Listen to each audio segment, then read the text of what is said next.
Between Darkrai, Celebi, and Melmetal, there are an abundance of incredible mythical Pokemon. And ever since Generation 5, mythicals have been recognized as their own group of Pokemon, separate from traditional legendaries. And so today, I'm gonna be ranking every single mythical from worst to best. As for what I'll be taking into account for these rankings, it includes all of the following: design, strength in battle, roles in the anime or films, and also the requirements or events that go into obtaining these mythical Pokemon. But before we begin, I'd really appreciate a big like on this video. Alright, and with that out of the way, let's get started. The worst mythical of all time is Phione. To me, Phione just feels like a waste of a Pokemon. Like seriously, if Phione was erased from all of existence, would anyone bat an eye? I can almost guarantee you that no one would even notice or care. It's just not necessary or even really all that interesting. I mean, its whole gimmick is that it's a knockoff of Manaphy, but it's also worse in just about every single way possible too. In battle, it's really quite bad. It does have the lowest base stat total of any mythical ever, and it doesn't even get access to Tail Glow either. But seeing as it is actually a mythical, that means it's still gonna get banned from most competitive formats. Now in the Sinnoh region alone, every single other water-type Pokemon is marginally better than Phione. The only slightly interesting thing about Phione is that it's only obtainable through breeding a Manaphy. And even that's not really all that amazing, it's just kind of a unique way to get a mythical. But besides that, there is absolutely nothing at all to like about Phione. In 21st is Peacharent. Again here, we have another mythical that just feels a bit unnecessary to me. However, I do actually think that there's a wide margin between it and Phione, as Peacharent is at least usable in battle, and it also has some pretty solid lore. It is of course a manipulative Pokemon, and this is displayed a couple of times in the DLC, as it does take control of both the Loyal 3, as well as with my wifey Nemona too. In battle, it's pretty good. Its typing is pretty solid defensively, and it also has a pretty stally moveset and ability. But ultimately, it places so low on this list because it never truly got its time to shine, and as such, it'll likely end up getting forgotten about with the passage of time. It is sealed behind some unnecessary DLC, and as things stand, it has gotten no extra attention in any other media outlets. Next up, we have Zarude. So, unlike the other two, I don't actually downright hate Zarude, but I don't really like it either. I just have a neutral opinion of it, but I will still admit that it is somewhat forgettable. From a design standpoint alone, there's really nothing all that special to it. By the end of Generation 8, we had already gotten like 10 different species of monkey Pokemon, and 2 of them were already grass-type monkeys, and one of them was literally introduced in the exact same region as Zarude. Meanwhile in-game, Zarude doesn't even come with its own fun side quest or cutscene. It's just handed to us via mystery gift, which obviously doesn't help make it any more memorable. And of course, Zarude's debut on the big screen kind of got ruined by the state of the world at the beginning of this decade. I honestly have never even bothered watching this movie, as it kind of just looks boring to me, and it just seems like a retelling of Tarzan. And like everything else with Zarude, it's pretty underwhelming in battle too. Sure, it can hit relatively hard, but due to having such a bad typing and also a bad learn set, there's just so many better options, especially when compared to other mythicals. In 19th is Meloetta. So now, with every mythical Pokemon moving forward, I can find at least one thing that I really admire about it. And with Meloetta, I can really appreciate its concept. However, I'm not totally sure that it's executed as well as it could be. What I mean here is that I do like how it can change forms, and these forms represent the different variations of dancing. But in-game, it's just a bit too difficult to effectively pull this off.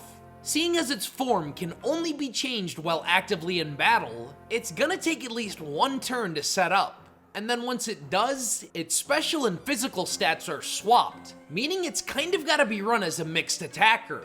And that's not even to mention that a ghost type or a Pokemon with the soundproof ability can totally foil this whole setup. It's almost like it's a bit too gimmicky for its own good.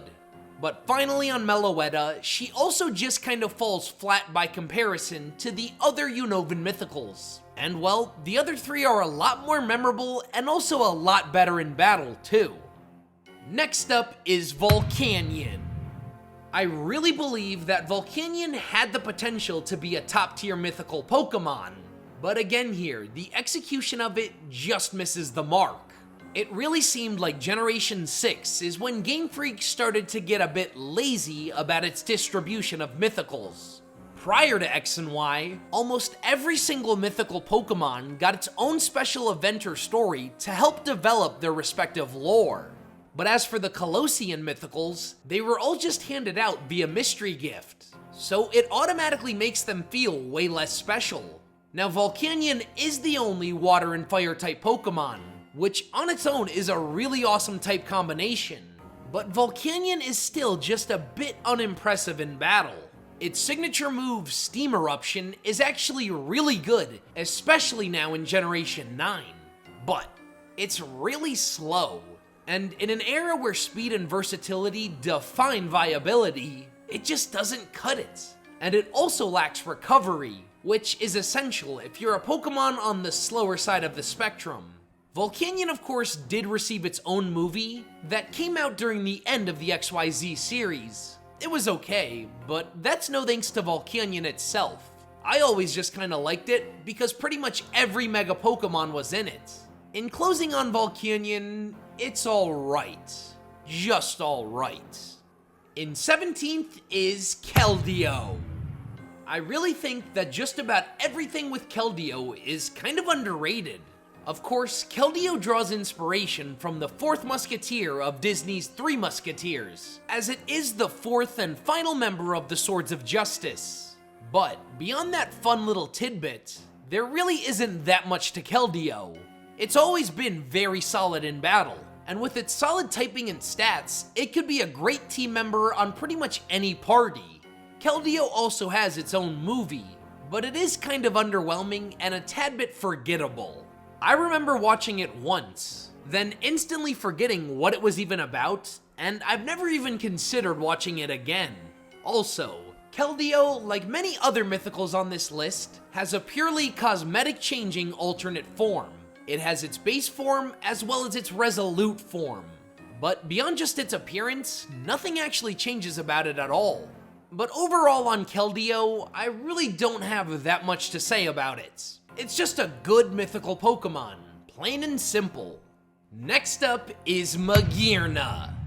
Magearna is without a doubt one of the more interesting mythicals we've gotten in the recent generations. Seeing as it is a man-made Pokemon, it kind of differentiates itself from most of the other mythicals on this list.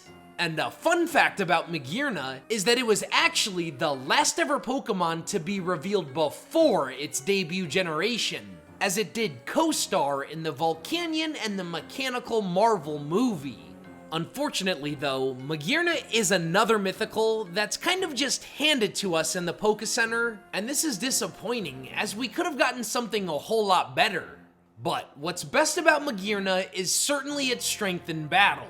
Its Steel and Fairy typing is without a doubt the best combination in the entire game. Its stats are also pretty well distributed as well. And finally, with its ability Soul Heart, it can quickly turn into a special sweeper, especially if it's able to raise its speed stat. Magearna is kind of under the radar with how powerful it can really be. I just wish it got a bit more attention and a bit more respect from the Pokemon Company. In 15th, we have Diancie. I actually find a lot of similarities between Magearna and Diancie, and as such, I ended up putting them one after the other. But I did give Diancie a slight edge, as I just like its design a whole lot more. Well, that, and Diancie has an awesome Mega form. Mega Diancie is legitimately so great. Its design is absolutely stellar. Plus, it actually turns into a major offensive threat, with the major buff to its speed and massive attack stats. Hopefully it comes as no surprise that with access to its Mega form, Diancie was consistently found in the top tier. But the problem with Diancie is that without its Mega, it's kind of bad. Without the stat buffs from its Mega, it's just much too slow to really be all that good or even viable. Plus, just one single steel type attack will almost certainly KO it. Luckily though for Diancie, Megas will soon be returning, and I wouldn't be too surprised if it gets a big role in the Legend Z game coming this fall. Next up, we have Zeraora. By all means, Zeraora is a cool Pokemon. I really believe its design is among the higher end for mythical Pokemon. It's a bipedal feline with a bright and gorgeous color combination. However, I just can't deny that it's a bit underwhelming and a bit forgettable too. When it comes to battling, it's actually very good, even if it really should be an electric and fighting type. But obviously, it hits hard and it hits very fast. It also has its own signature move, Plasma Fist, which can pair very well with its Volt Absorb ability. But it just feels like Game Freak kind of doesn't care that much for this mythical. Again, it's another mon that's kind of just handed to us via mystery gift. And it's actually only obtainable in the Ultra games and in Sword and Shield. So that kind of just means that Zeraora has only been usable for about a 3-year window. And by Gen 7 standards, if you're a mythical without a power-up or without a movie, then there's a big chance that you're gonna end up being forgotten about. Now in the Sun and Moon anime, we did get to see a Zeraora, who did live in an alternate timeline that got destroyed by the Ultra Beasts. During this mini-arc, it was cool to learn more about Zeraora, and its battle with Ash's Pikachu was actually really awesome. But that's just about the only noteworthy thing we've ever seen from Zeraora. Sure, it's always been relatively good in battle, but it still feels a bit underwhelming, and it's also very challenging to even obtain one. In 13th is Hoopa. It seems like a lot of the fandom is not too fond of Hoopa. Now, I think a lot of the resentment for this Pokemon comes from its movie, where many viewed it to be a bit annoying. Hoopa lost! Hoopa lost! And sure, it kind of was, but I at least kind of liked the Hoopa movie. But I guess it really wasn't because of Hoopa itself, and more because of all the other awesome legendaries that were in that movie. But I can really appreciate the duality of Hoopa's personality. I also think both its base and Unbound form are really visually interesting, and they both just have some very solid designs. But there's no denying that Hoopa is not all that great in game or in battle. They are both pretty slow, and they both do have a 4x weakness. Well, yes, Hoopa can certainly hit hard. It's just it isn't as viable as a powerful mythical Pokemon should be. I also think it is a bit underdeveloped as well. Its teleportation rings are certainly interesting, and seeing it be used on other legendaries in ORAS was really cool. But the problem is we just never learned as to how or why this was. Hoopa certainly has a boatload of potential, and I really hope that we can get just a bit more from it in the near future. Next is Genesect. So, I think with Genesect is where we kind of began to see the slight downfall of mythical Pokemon. Now, I am definitely not saying that Genesect is bad by any means. As a matter of fact, I actually think it's pretty good. In battle, it's actually very good, thanks in large part to its outstanding typing. It's really just with its lore that I think that things don't make a ton of sense. Now, I really think the potential was there, and I do see it drawing heavy inspiration from Mewtwo's story back in Kanto. I also think seeing these two genetically modified Pokemon square off in the 16th movie was actually incredible, and it worked on so many levels. But it's really only in that movie itself that we got to learn any more about Genesect. Plus, it was also the antagonist of that film, which might have left a sour taste in the mouth of many Poke fans. Hopefully, if we ever do get those much anticipated Unova remakes, we'll end up learning a bit more about Genesect and also getting a proper chance to battle and capture it. In 11th place, we have Victini. Being known as the victory Pokemon, there's a lot to like here with Victini. Much like Mew, I feel like Victini is a naively fun Pokemon. I also find it quite interesting how it is number 0 in the Unova Dex. Meanwhile in battle, it is very, very powerful. Of course, it has the generic 100 base stat in every category, but where Victini really thrives is with its move pull. Its signature attack V-Create is one of the hardest hitting moves in the entire game, as it has a whopping base 180 attack power. But thanks to its well-distributed stats, it can really fill any role on your team. So yes, it can indeed be used quite well as a wall or a support Pokemon as well. I only really wish Victini was given a more interesting event and encounter. Well, that, and better movies too. But other than that, Victini is a very well-beloved mythical. Taking 10th place is Celebi. Pretty much everything I just said about Victini applies here with Celebi. But in just about every way possible, Celebi is just better. Plus, everything Victini has done, Celebi did first. It was the cute little sought-after mythical that we all really wanted. It also boasts interesting lore that's pivotal to the Pokemon universe. And to this very day, it is still incredibly elusive. The only real edge that Victini has over Celebi comes from a battling perspective. In battle, Celebi is alright at best, and it's slightly crippled by its terrible typing. But still, Celebi is able to excel in many other ways. Its in-game event is arguably the most fascinating of all encounters. In the Johto remakes, we actually go back in time with Celebi to learn more about Giovanni and his relationship with Silver.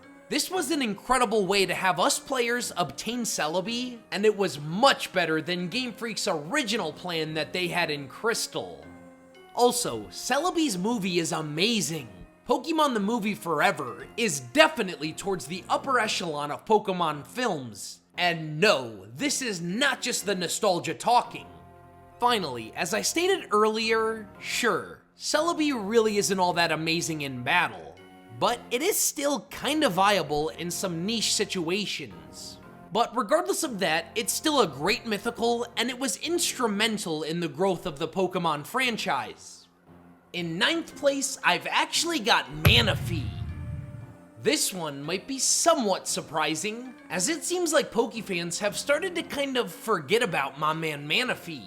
But first off, Manaphy is dubbed the Prince of the Sea, which is just such an awesome title. But besides that, the first thing I want to highlight about Manaphy is its movie.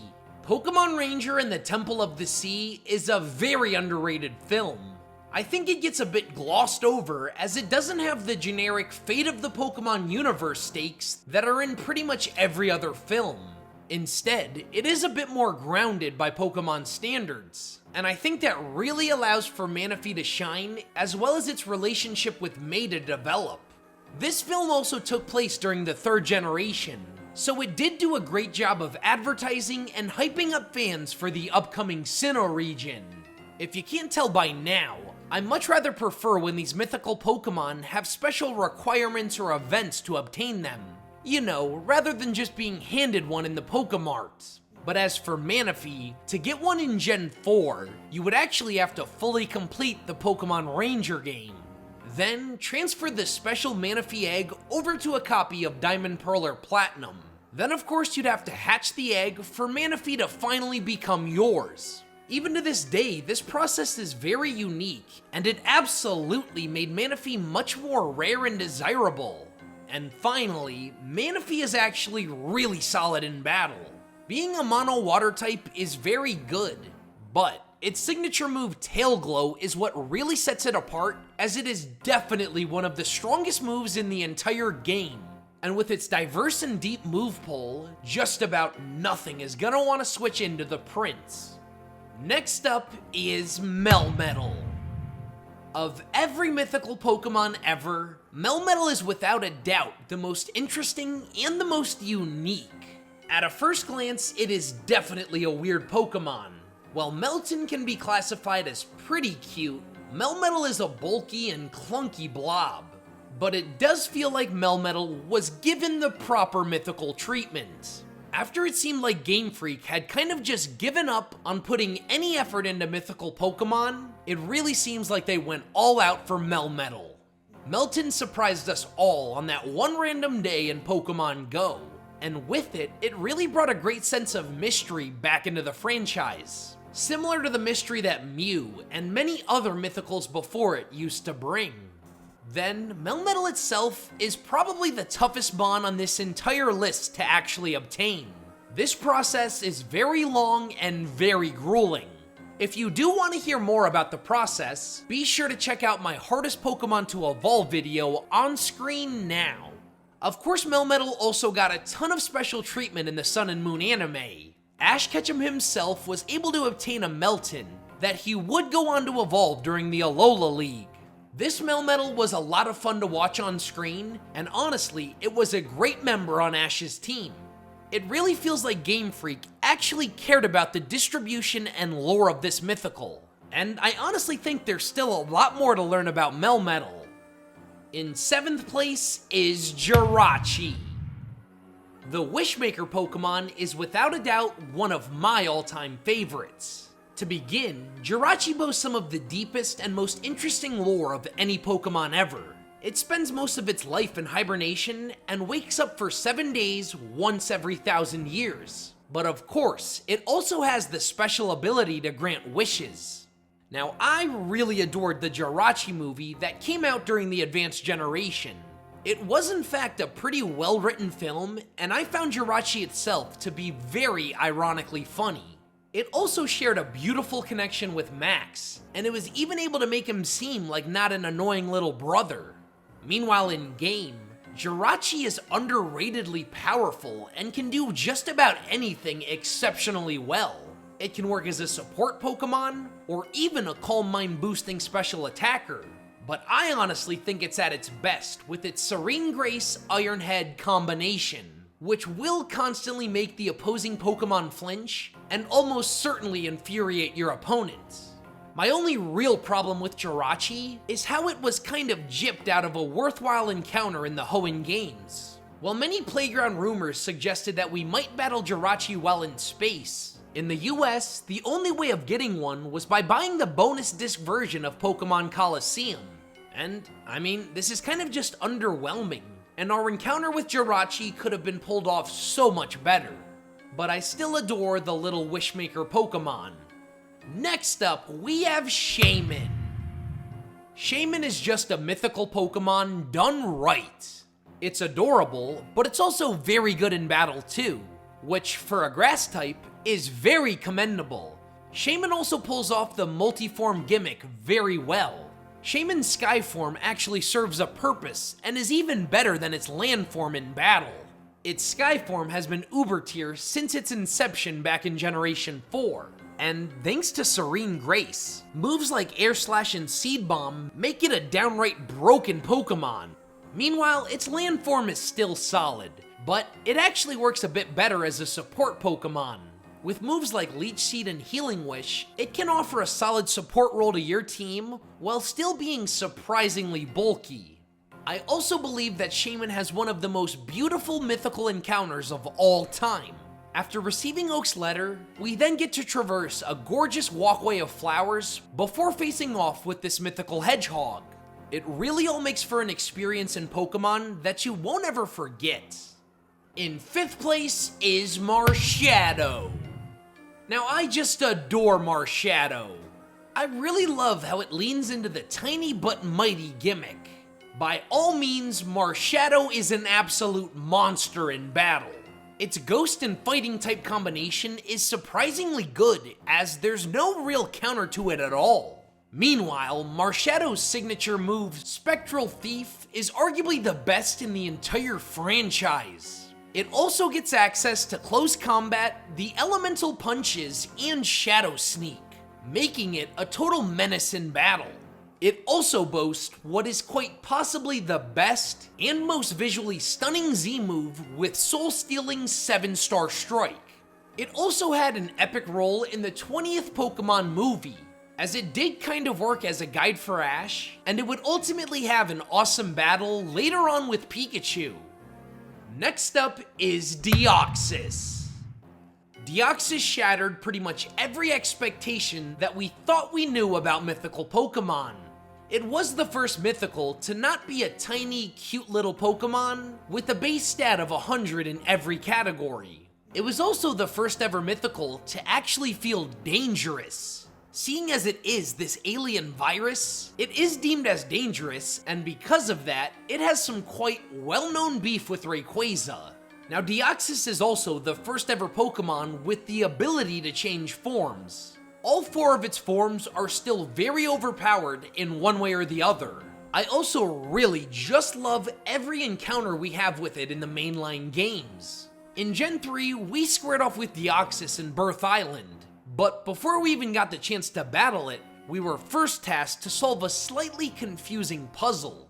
However, that pales in comparison to the battle with Deoxys in Oras.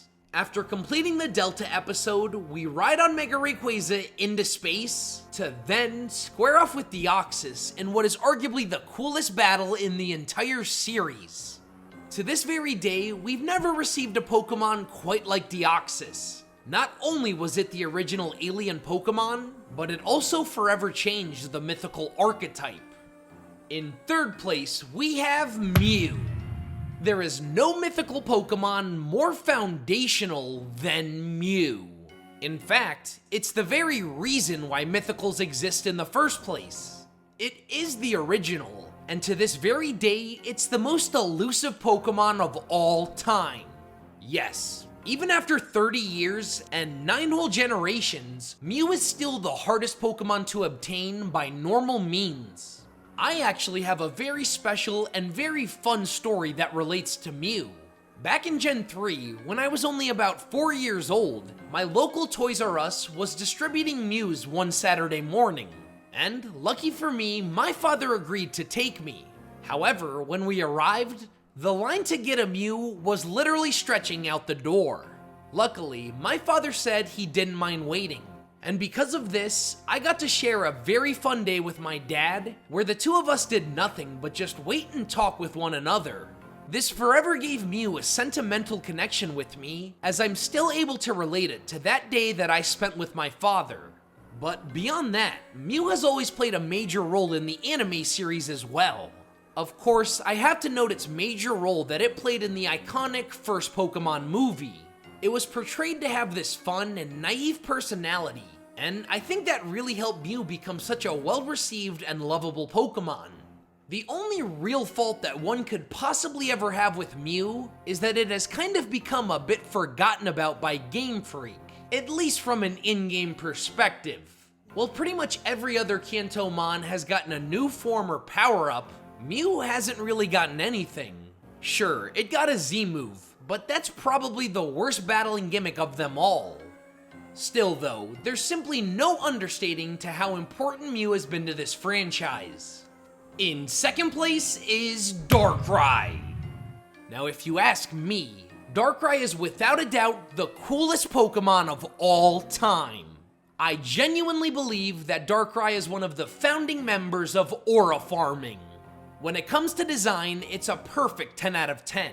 Its pitch black body that flows in the wind is both beautiful and also horrifying. And it's a perfectly fitting design for the mythical known as the Nightmare Pokemon. And speaking of, Darkrai's in-game event is incredible, but also somewhat scary.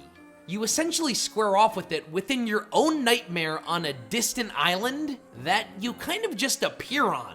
Now, when we talk about battling, in its prime, Darkrai was arguably the most overpowered Pokemon ever. This was thanks in large part to its incredible speed stat, being paired with its signature move, Dark Void. In Generations 4, 5, and 6, Dark Void was an 80% accurate move that puts your opponent to sleep. This then allows Darkrai to use moves like Nightmare, Nasty Plot, or even Dark Pulse to pretty much sweep through opposing teams. Dark Void was so OP in fact that in Generation 7, Game Freak nerfed it to having 50% accuracy, which obviously greatly crippled Darkrai. However, even with this, it has still remained a top tier Pokemon and still very threatening in battle thanks to its great speed and special attack. In closing, Game Freak absolutely hit it out of the park here with Darkrai. But the best mythical Pokemon ever is Arceus. I mean, how could I not put the god of the Pokemon universe in the #1 spot? Everything about Arceus is just perfect, and no other Mon stands above it, both metaphorically and literally. Since its inception back in Diamond and Pearl, it has always been a monster in battle. It has an insane 120 base stat in every single statistical category, making it the most versatile Pokemon of all time. And of course, with its multi-type ability, it can be whatever typing you see fit for your team. Meanwhile, Arceus has probably the deepest and most interesting lore in the entire series. Using its thousands of arms, and with help from the creation trio, Arceus created the Pokemon universe in its own image.